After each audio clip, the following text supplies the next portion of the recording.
नमस्कार, अभिनंदन। भारतवर्ष की अमूल्य निधि है ज्ञान विज्ञान की सुदीर्घ परंपरा। जी हाँ, इस बात से तात्पर्य है कि भारतवर्ष ने इस विश्व को ज्ञान और विज्ञान के क्षेत्र में अनुपम भेंट दी हैं और इसी परंपरा को संपोषित किया हमारे देश के प्रबुद्ध मनीषियों ने, ऋषियों ने और महान व्यक्तियों ने। दशमलव पद्धति आदि के प्रारंभिक प्रयोक्ता आर्यभट्ट ने गणित को एक नई दिशा प्रदान की जब उन्होंने शून्य का आविष्कार किया। सिद्धांतों को तत्कालीन रूढ़ियों को एक ओर करते हुए वे निरंतर आगे बढ़ते रहे और ऐसे ही आकाशीय पिंडों की गति का प्रवर्तन करने वाले प्रथम आचार्य आर्यभट्ट जी की विद्वता को समझाने के लिए और समझने के लिए हम सभी आज यहाँ कक्षा 8 की इस संस्कृत कक्षा में उपस्थित हैं और आज हम आर्यभट्ट के जीवन चरित्र के विषय में कुछ पढ़ेंगे और जानेंगे। पूर्व दिशायाम उदेति सूर्य पश्चिम दिशायाम च अस्तं गच्छति। पूर्व दिशा में सूर्य उदित होता है, पश्चिम दिशायाम और पश्चिम दिशा में अस्त हो जाता है। इति दृश्यते ही लोके, यह संसार में दिखाई देता है। परम न अनेन अबोध्यम अस्ति यत सूर्यो गतिशील इति। परंतु इससे यह नहीं समझना चाहिए कि सूर्य गतिशील है। अर्थात जब सूर्य पूरब में निकला और पश्चिम में जाकर छिप गया तो ये नहीं समझना चाहिए कि वो पूरब से पश्चिम में गया है। जैसे कि मैंने अभी बोला कि जाकर छिप गया, हमें बिल्कुल नहीं समझना चाहिए कि वो गया है। ठीक है। सूर्यो अचलः पृथ्वी च चला। सूर्य तो अचल है और पृथ्वी चलती है, पृथ्वी घूमती है।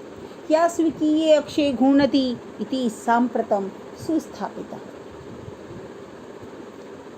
पृथ्वी अपने अक्ष पर घूमती है, यह तो भली भांति स्थापित सिद्धांत है। सिद्धांतो अयम प्राथम्येन येन प्रवर्तितः। इस सिद्धांत को सबसे पहले जिसने बताया सह आसीत महान गणितज्ञ ज्योतिर्विच आर्यभट्टः। वह महान गणितज्ञ ज्योतिष आर्यभट्ट थे। पृथ्वी स्थिरा वर्तते इति परंपरया प्रचलिता रूढ़ी तेन प्रत्यादिष्टा। पृथ्वी स्थिर है, परंपरा से प्रचलित इस रूढ़ी का उन्होंने खंडन किया। तेन उदाहृतम, इसके लिए उदाहरण दिया, यद गतिशीलायाम नौकायाम, कि जिस प्रकार गतिशील नौका में बैठा हुआ, उपविष्टः बैठा हुआ, मानव नौकाम स्थिराम अनुभवति, मानव नौका को स्थिर अनुभव करता है और अन्यांच पदार्थान गतिशीलान अवगच्छति, अन्य पदार्थों को गतिशील समझता है। एवमेव गतिशीलायाम पृथिव्याम अवस्थितः, इसी प्रकार गतिशील पृथ्वी पर स्थित मानव पृथ्वीम स्थिराम अनुभवति, पृथ्वी को स्थिर अनुभव करता है। सूर्य आदि ग्रहान च गतिशीलान वेत्ति, और सूर्य आदि ग्रहों को गतिशील मानता है।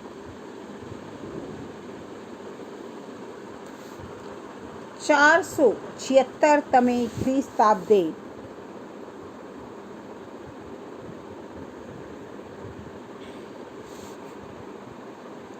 आर्यभट्टः जन्म लब्धवानिति तेन विरचिते आर्यभट्टीयम् इति अस्मिन् ग्रन्थे उल्लिखितम्। 476 ईस्वी में आर्यभट्ट ने जन्म लिया। अब हम उनके जीवन चरित्र के बारे में पढ़ रहे हैं कि 476 ईस्वी में आर्यभट्ट ने जन्म लिया, ऐसा उन्हीं के द्वारा रचित आर्यभट्टीयम इस ग्रंथ में उल्लेखित है। तो उनके द्वारा रचित जो ग्रंथ था उसका नाम था आर्यभट्टीयम, और उनका जन्म कब हुआ? उनका जन्म हुआ 476 में। ठीक है।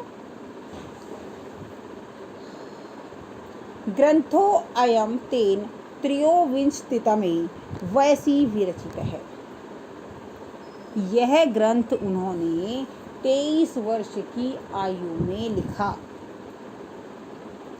ऐतिहासिक स्रोतों भी ज्ञायते, ऐतिहासिक स्रोतों से पता चलता है यत पाटलिपुत्रम निकषा के पाटलिपुत्र के पास आर्यभट्टस्य वेधशाला आसीत्।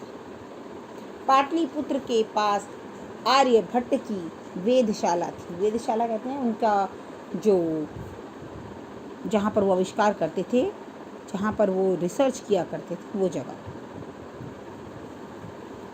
अनेन इदम अनुमीयते यत तस्य कर्मभूमि पाटलिपुत्रम एव आसीत्। इससे यह अनुमान लगाया जा सकता है कि पाटलिपुत्र में ही उनकी कर्मभूमि थी। अर्थात उन्होंने जो भी काम किए, जो भी शोध किए, जो भी जानकारियाँ दी, जो भी उन्होंने अपने वैज्ञानिक तथ्य रखे, उन सभी का संश्लेषण, विश्लेषण, सब कुछ उन्होंने कहाँ पर किया? पाटलिपुत्र में किया।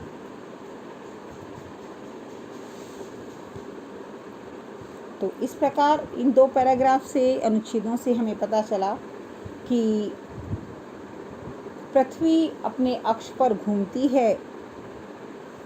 इसका प्रतिपादन सर्वप्रथम आर्यभट्ट ने ही किया था, और पाटलिपुत्र के निकट उनकी वेधशाला थी और वहीं पर वे अपने प्रयोग किया करते थे। आर्यभट्टस्य योगदानं गणित ज्योतिषा संबंधं वर्तते यत्र संख्यानाम् आकलनं महत्वम आदहति। आर्यभट्ट का योगदान गणित ज्योतिष से संबंधित था, जिसमें संख्याओं का आकलन, संख्याओं की गणना विशेष थी या महत्वपूर्ण थी। आर्यभट्टः फलित ज्योतिष शास्त्रे न विश्वसति स्म। आर्यभट्ट द्वारा फलित ज्योतिष शास्त्र पर विश्वास नहीं रखा गया, या आर्यभट्ट द्वारा फलित ज्योतिष शास्त्र में विश्वास नहीं रखता था कौन? समाज। गणितीय पद्धत्या कृतम, गणितीय जो पद्धति थी उसके अनुसार, कृतम आकलनम, उसके अनुसार जो गणना की गई, तेन प्रतिपादितम, उससे प्रतिपादित हुआ, स्पष्ट हुआ कि ग्रहण राहु केतु नामकौ दानवौ नास्ति कारणम, कि जो ग्रहण होता है वो राहु केतु नामक राक्षसों के कारण नहीं होता है। तो आर्यभट्ट ने ये कहा कि जो ग्रहण होते हैं वो इसलिए नहीं होते कि राहु और केतु नामक कोई 2 राक्षस थे और उनके द्वारा जो प्रचलित कहानी समाज में है उसके कारण होता है। उन्होंने उसका एक सिद्धांत प्रतिपादित किया कि ये क्यों होता है। तत्र तु सूर्य चंद्र पृथ्वी इति त्रीणि एव कारणानि, कि यह तो सूर्य, चंद्र और पृथ्वी, इन 3 कारणों से होता है। सूर्य परितः भ्रमन्त्या पृथिव्या, सूर्य के चारों तरफ घूमती हुई पृथ्वी चंद्रस्य परिक्रमापथेन संयोगाद ग्रहणं भवति, कि सूर्य के चारों ओर घूमती हुई पृथ्वी का चंद्रमा के परिक्रमा पथ के संयोग से, या वो संयोग ही ग्रहण का कारण होता है। यदा पृथिव्या छायापातेन, कि जब पृथ्वी की छाया से चंद्रस्य प्रकाशः अवरुध्यते, चंद्रमा का प्रकाश रुक जाता है। रुकने का मतलब है कि पृथ्वी तक नहीं आ पाता, कि यदा पृथिव्या छायापातेन चंद्रस्य प्रकाशः अवरुध्यते, चंद्रमा का प्रकाश रुक जाता है, तदा चंद्र ग्रहणं भवति, तब चंद्र ग्रहण होता है।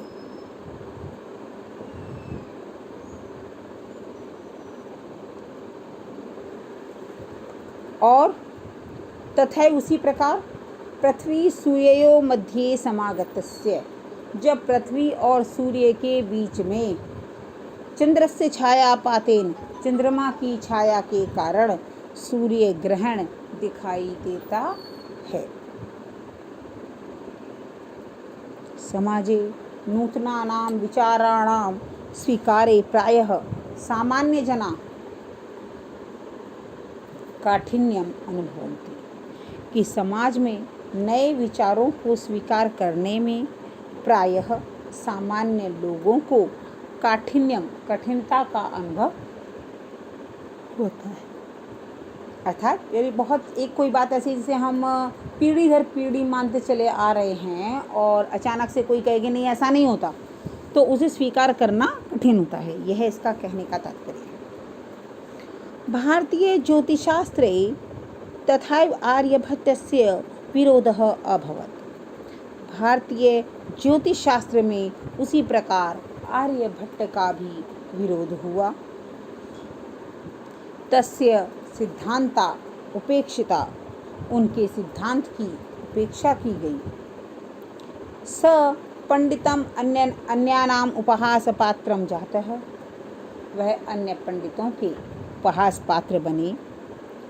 पुनरपि तस्य दृष्टि कालगतिगामिनी दृष्टा, और फिर उनकी जो दृष्टि थी काल गतिगामिनी, काल की गति को देखने वाली अर्थात भविष्य को देखने वाली साबित हुई।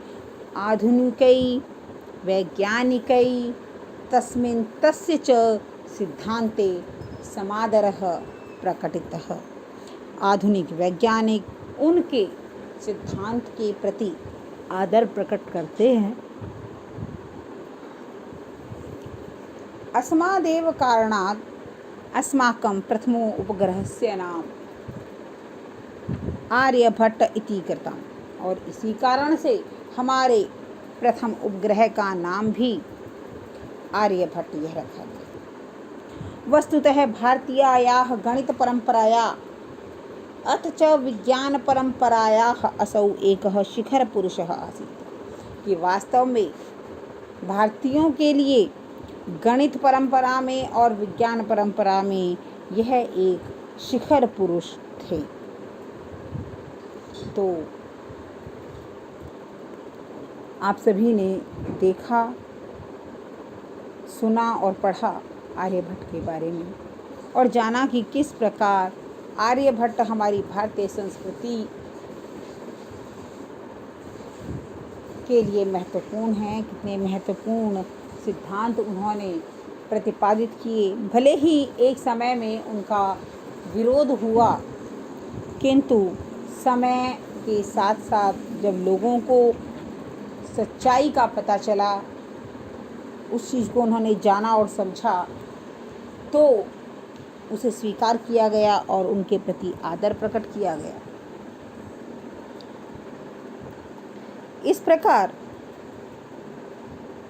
हम कह सकते हैं कि गणित और भारतीय परंपरा दोनों के ही लिए आर्यभट्ट जो हैं एक शिखर पुरुष थे, महान पुरुष थे। तो प्यारे बच्चों, आप सभी को इस पाठ का अनुवाद अपनी उत्तर पुस्तिका में लिखना है, शब्दार्थ लिखने हैं। इस पाठ का सार भी लिखना है, ठीक है, और अभ्यास कार्य को भी पूर्ण कर लेना है। आज के लिए इतना ही। धन्यवाद।